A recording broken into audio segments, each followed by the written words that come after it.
Hey everyone, and welcome to today's vlog about not needing your scale on your fitness journey. In fact, I'm going to encourage you to shove it in the closet and quit using it. So, first things first, we're going to talk a little bit about the scale and how it doesn't really tell you too much. So when you weigh yourself, you're literally just getting your weight. You're not getting, the amount of fat, the amount of muscle, the bones. It's not distinguishing anything. It's literally just telling you your weight on this earth. And that can be super confusing and discouraging for progress. So one thing that's super important to remember is a lot of times when we set out with a weight goal or we set out with, just any kind of fitness goal, our goal is usually to lose fat and gain muscle. So we automatically think, oh, I need to lose weight, when maybe that's not the case. We need to really just shift our body composition a bit. So let's go into that a teeny tiny bit first. Your body composition is just going to be, your fat versus muscle versus just what your bones weigh and things like that. So when we're on a weight loss journey, it's really not a weight loss journey. We're really most of the time trying to lose fat. And the scale can be very confusing for that because we may very well be losing fat during our fitness journey and with our training and consistency, but we may also be gaining muscle.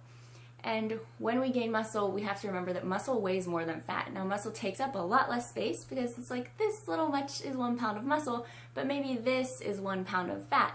So when we're shifting our body composition and we are making progress and we're feeling good, we're feeling like we're looking better, we're feeling more confident, but then we step on the scale and our weight hasn't changed, this is why.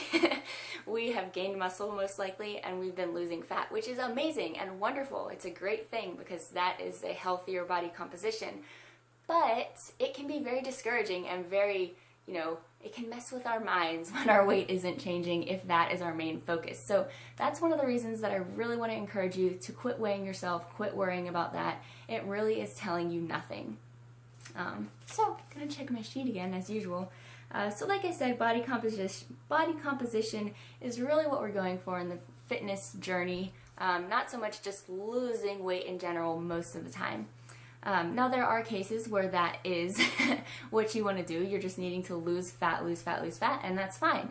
But I would still say and argue that tossing the scale is a good thing because in your progress and things like that, it's not always going to show up on the scale like it will on your body, on how your clothes fit, on how you feel, in progress pictures, things like that. So, like I said before, fat takes up less space but weighs more, takes up more space but weighs less than muscle. So switching out fat and muscle, honestly, you may even gain a bit of weight, and that's kind of what happened with me, and I'm going to share that, and I'm just going to flash a picture up here of me after I graduated college, where I had been just running a lot. It was a lot of cardio because I was a collegiate runner. So I had the occasional strength training session and all that, but mainly I was running, and I was running a lot of miles. So as you can see in the picture, I had a lot less muscle, things like that. And then flash forward to 4 years later, which is now, I do a lot more HIIT training with my Get Fit guide. I do a lot more dumbbells, and I make sure that I'm pushing that weight and really challenging myself, encouraging my muscles to tear and grow and rebuild stronger and bigger. So for me, that shift in my training meant that I gained 8 to 10 pounds, just depending on when I weigh myself. I went from weighing 118 to 120 to now at any given time I can weigh like 128 to 130. And if I just told you, oh yeah, I've gained, 10 pounds in the past 4 years or whatever, it may be like, oh no, why? Like, that's not good, because we're trained to think of weight that way. But for me, it was a positive thing.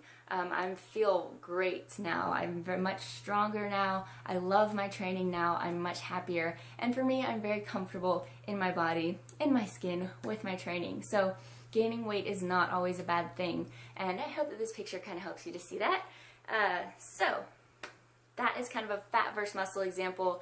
You can tell that I'm not like my weight, I've gained weight here, but I didn't gain a bunch of fat. So there's just a little example of that. And I also want to encourage you to kind of pick up some other ways of measuring your progress. So you're maybe thinking, well, if I get rid of my scale, how will I know how I'm doing on my health and fitness journey? What am I going to do to track it? I would encourage you to, one, take progress pictures. What you can see, you'll be able to see your body composition shift much better through gradual progress pictures every month than you will on a scale. 2, how your clothes fit. You know, do they feel tighter, looser, you know, whatever. Just going for how your clothing fits and how you feel in it and things like that can be a super helpful gauge of where you are with your progress. Let's see, you can take measurements. So you can get one of those little long measures, you can do waist, thighs, whatever you like to do. If you need something a little more concrete, if you're into numbers more so than I am, I would encourage you that measurements are much more effective than the scale. And then I would encourage you to really check in and sit and think for a few seconds, a minute, whatever, about how you feel. You know, when you're consistently exercising, when you're consistently eating well, you're going to feel better. You're going to have more energy. You're going to feel differently than when you're, you know, sitting on the couch eating Oreos and things like I did last night. So, you know, you can still have the occasional treat and things. That's a whole nother video that I have. But definitely want to encourage you to use things like that to track your progress rather than having to get on that scale that's really not telling you anything. One, can be very confusing when your weight isn't shifting, but you feel and look like you see progress. You know, so just really, this is a short video, guys, but I just really wanted to put it out there that you don't need the scale. Your progress is going to keep going whether you're weighing yourself or not, and you need to quit playing that mental game. Quit playing the game of, well, shoot, I weigh a pound more now and I weighed a pound less yesterday, and you know, things like that, because on top of everything else that we've already talked about, your weight is going to fluctuate throughout the day. So when you wake up, you're going to weigh, you know, the least of the day, of course, because you've been sleeping, you haven't drank anything, ate anything all night, it's been hours. So if you're comparing, you know, weighing yourself in the morning to the next day, weighing yourself at night, there's going to be a huge difference, and it can freak you out, when in reality our weight just fluctuates throughout the day depending on what we've ate and what we drank and things like that. So again, just to pull it all together, ditch that scale, use other ways I'll list below to kind of track your progress. And yeah, you don't need the scale, you don't need to worry about how much you weigh, you just need to be consistent, get to a place where you feel good and you can keep up with it and be sustainable and crush it, guys. You're doing amazing things. Thank you for being here. Thank you for joining me. I hope this was helpful, and let me know what you'd like to see next time.